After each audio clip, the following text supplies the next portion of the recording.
Another great classic in a mini cabinet here. This is Atari's Missile Command from 1980, one of the first color games.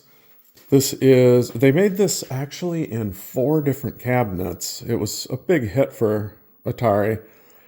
The standard upright cabinet is the one most people have seen with the giant, a 4.5-inch trackball or something. It's an enormous thing.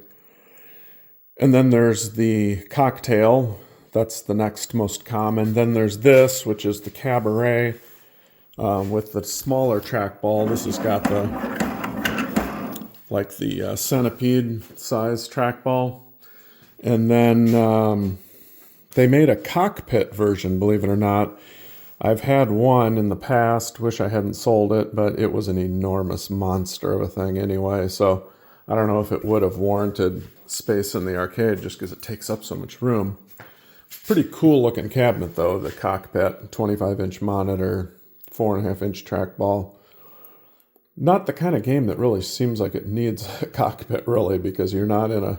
Usually when I think of a cockpit game, I think of something where you're kind of like first person, where it's like a virtual reality kind of attempt.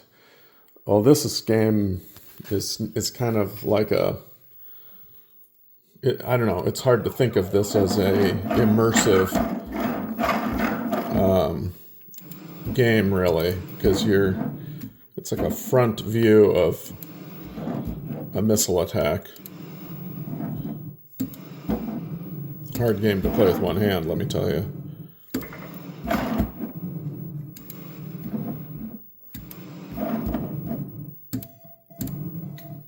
Anyway, it's a really great game. You're trying to defend. These are cities here. I know it takes a little bit of imagination to get into the world of Missile Command. These things are cities, and then these are your missile bases, and you got 10 missiles on each one. And then you've got to stop the incoming missiles. A game totally born out of the Cold War, for sure. The way your things get blown up. And then these are like... Well, they're UFOs, it appears, which makes no sense. I don't know why maybe they didn't want us to be fighting another country. Looks like I need to turn the monitor brightness up a little bit. And then these are jets that shoot missiles. This is in really, really nice shape. No water damage, not really much physical damage at all. Control panel's in great shape. It's got the original back door. It's all original electronics inside here.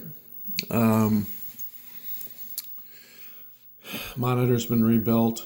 Got a new big blue, big gray I call it, because I put in gray ones. Yeah, everything's in really good shape. Coin door's beautiful. Marquee lights up. A little bit of scratching on the marquee, which makes no sense, because that would have to be scratched on the other side. I don't know how somebody reached in there and scratched the inside of that, but just some minor flaws. But yeah, come and check this thing out. We'll have a full-size upright in the upstairs exhibit, but down here with the bulk of games, we're going to have the mini.